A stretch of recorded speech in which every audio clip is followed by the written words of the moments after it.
This comes to us from Master of TDS. He says, if Karla Reyes and Anima Interactive were still on X, I would advise them not to have made a video where Karla admits to working with undocumented immigrant filmmakers. And there's a quote from this. It's only 49 seconds, but the key takeaway is we're collaborating with a collective of undocumented immigrant filmmakers. So they're people with lived experience of crossing the border, but they're artists and storytellers in their own right. So we have someone openly admitting to be working with illegals, allegedly, potentially in the United States, in New York, where the company was based out of. Okay, let's hear it from her own mouth here. I'm Karla Reyes. My pronouns are she, her. Ah, shit.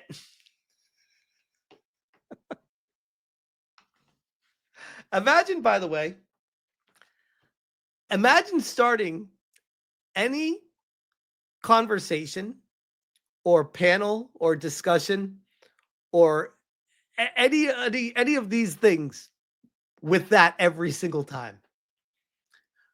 That's literally just like telling me, hi, I have a mental illness. I'm like, yes, thank you for letting me know that. Could you actually just say you have a mental illness? Just say that, just so I know what I'm getting myself into with this conversation. And I run an indie studio called Anima Interactive, which is how do you run an entire studio? Who are you? Like, I looked at your resume. You do not have the financial backing. You don't have the money. You don't have the experience. Who are you, and how did you get into the position of running an entire studio? I feel like that's the question nobody's asking right now. focused on creating socially conscious video games. I told you a little bit about. Okay, so that's not a video game. That's propaganda. And by saying video games, that's being disingenuous to the audience that you're talking to. The studio and what we're trying to do. A new socially conscious indie games and immersive media studio that blends art and technology to ignite positive cultural change. Again, propaganda. Tackling a lot of different like social justice issues, and the game that we're currently developing is our debut original project, which is a narrative adventure / survival game about the migrant journey through the Sonoran Desert to cross the U.S.-Mexico border illegally. I feel like they keep forgetting to say this word. Like they know it's illegal, right? Like she knows it's not right to be doing it, right? So it's a very heavy-hitting topic, but it's one that we're really trying to tackle. Sensitive. See that massive wall here that was built with taxpayer dollars? See that? That was put there to stop these people from coming in. And authentically. So as an example, we've partnered with an anthropology lab at UCLA that specializes in clandestine migration. Investigate that lab immediately. Investigate who they're connected with. Send ICE over there right away. Who are you working with? Who are the people that were connected to this project? We need to find out. We're collaborating with a collective of undocumented immigrant filmmakers. So okay. Time to investigate the studio completely. Get a search warrant for the company. Find everything about it. Who are these people? Who are you working with? Send ICE at them. Let's go. They're people with lived experience of crossing the border, but they're artists and storytellers in their own right. They're illegal immigrants. You are admitting to breaking the law and aiding and abetting illegals. Wild stuff. Great find by Master of the TDS, by the way. And it kind of brings up a greater conversation with all of this, because those of you who have been following the situation over the past few days would realize that this studio in particular has gone completely into hiding. They've privated most, if not all, of their accounts. There are a couple updates we have. They have the hiding continues. Karla Reyes, who runs that studio, that girl right there, privated her personal Instagram and today removed her profile picture from her LinkedIn. Her LinkedIn is still there. Go figure. But her profile picture is still on Instagram, but it's private. And she used to have it yesterday. Her profile picture was there, and now it's deleted. Why? I have no idea. Maybe she doesn't know how to private her account and she did it wrong and she just privated her profile picture, but it's still public. Like you can still see her. Nothing's changed except that. And this is on top of how I posted the other day. They privated their entire game website, which is wild. It was 2 full interactive pages. You can tell a lot of work and money went into making the website. Instantly took it down as soon as people started asking questions. Instantly took it down as soon as people started asking questions. Instantly took it down as soon as people started asking questions. Instantly went private as soon as people started asking questions. And it's got to make you wonder, is this game that was a Kickstarter, by the way, let's be clear about this, a very questionable Kickstarter, Take Us North, which raised on a goal of $30,000, almost doubled what they wanted to raise, almost doubled it. And now, thanks to Asmongold drawing attention to this situation, they shut everything down. The studio cannot be found, contacted, nothing. And it's starting to bring up questions of, where's the money going? Are they still working on this game? Was this just money laundering at the end of the day? Because the trailer that we showed in previous videos barely showed anything. It looked like you could have slapped that together with ChatGPT in maybe a couple of days. Maybe not even, maybe a day. It didn't look like very much at all. And when I go to ChatGPT, I say, it looks like Take Us North may have been canceled. And it goes through all the information we have right now. I'm starting to wonder if this game will actually never come out. And if that's the case, what happens with this money? Do the 587 backers get it back? What do they do with it? Is it gone? It's crazy.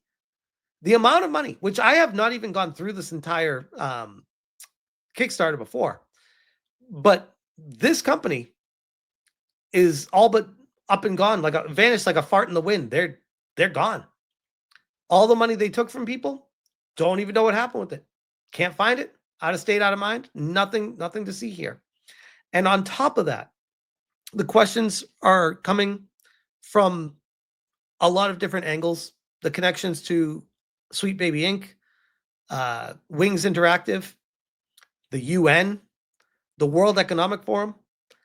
And one that in particular I want to focus on right now is Microsoft and the ID at Xbox situation. Because doing some more research on what ID at Xbox can pay out to a small indie team, it varies widely. Crunching all the numbers, and take this with a grain of salt, but crunching all the numbers on ChatGPT, going through all this, I asked it with the structure. I'll just show it here. I said, how much would it cost with a smaller indie team? Or what would Microsoft give for ID at Xbox to support them? It says, what a small indie team could expect for being a part of ID at Xbox. Dev kits and platform support. Free access to Xbox dev kits, porting help, technical docs, funding, if any. Microsoft sometimes provides non-recoupable grants for porting, certs, or localization for a small game that could be in the $10,000 to $50,000 range. Game Pass deals, which this most likely was going to be on Game Pass, obviously, ID at Xbox. Flat fee model. Some indies report lump sums between $50,000 to $250,000 for a small title to be included in Game Pass for a set term. I would imagine the scope of this game would be on the lower end, most likely. So we're looking between the two, somewhere between $25,000 and $75,000, maybe upwards of $100,000 altogether between all the funding, non-recoupable grants, and Game Pass deals. Again, it could vary widely. It might be as little as like $25,000 to $30,000, but it could be upwards of $100,000 to $150,000. It's either way a lot of money. And when you consider it's that on top of the Kickstarter, you're talking upwards of $250,000 now for this game. That's a lot of money for a piece of propaganda that literally nobody was asking for, wanted, and clearly they knew what they were doing with this. They knew. And the game itself, even the trailer is not complete. This was, by the way, this was 8 months ago. And she just had her presentation at Gamescom, did the whole presentation, and never showed the trailer. At the very end, she's like, let me show the trailer. Oh, wait, we're out of time. Never mind. I'm like, wait, was she just going to show the same trailer that they had already from 8 months ago? And here's something before I even play it too. It's very strange to me. 2,000 dislikes, 2,200 upvotes with 16,000 views. When I first saw this a couple days ago, this had like 2,200 views. So something weird is happening because the dislikes should be 10 times the likes on this. This makes no sense to me unless it's spotted. You look at the comments, by the way, they are comedy gold. I wonder if there's a mini game like avoid being raped as a child or escape the prison farm once the cartel gets you where they want you. Yo, Dustborn 2 just dropped. Comment section will be more people than numbers playing this. This is gold. And my personal favorite, I can't wait for the Send Them South DLC. So this is the trailer. Let me play it here while I continue going through all this stuff. But the interesting thing about this trailer that really stands out to me is the game is not ready. This is not $250,000 worth of work. This is maybe like, we're looking maybe, I don't know, $4,000, $5,000, maybe $6,000. I don't know if you're really pushing it, depending on the labor costs. This is not very expensive work. You get this done in maybe 2 days, maybe 3 days. You throw this together. The funniest part about all of it, though, is when it actually starts showing the gameplay, the character models are T-posing in the trailer. And they forgot, they didn't even notice that. I don't know if they're going to show it here or, yep, right there. There's kind of pause and do the arms just kind of go out. Let's see. This is crazy to me. This is crazy. But in her presentation at Gamescom, she was showing screenshots of T-poses. And I'm like, did she not recognize that those screens aren't even ready? And when was this game even supposed to come out? Apparently it was supposed to come out in like the next 6 months or so. And now everything's been taken down. The game has gone completely silent, radio silent, and they have nearly $60,000 in a Kickstarter, plus allegedly upwards of another $150,000 from Microsoft or more to put this game together. You're looking at $250,000 altogether or so, give or take. And the game may never even come out. I got to be honest, though. I kind of hope it does. I kind of hope this game does come out because people, once we have examples to point to, just like with Dustborn, we want these games to come out so we can point and laugh and say, this is what's wrong with the game industry. These products existing, this is not a video game. And let it be known widely, this is not going to be accepted. But keep having the games come out. I will always be on the side of, you are a developer. You're welcome to make whatever the hell you want. Just like we can criticize whatever the hell we want. That's how it works.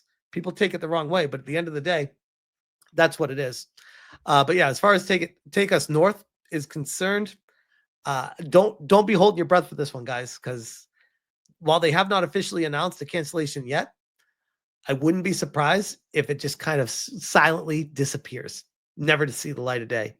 Because if I got to be honest, based off of the presentation I saw, I don't think it's anywhere close to being ready anyways. They're in over their head. Who even knows how many people were working at the studio? If it was more than Karla or not, if they were using AI to make the game or not, what they were even doing over there. But my goodness, where it is right now, don't hold your breath. But I will leave that one there.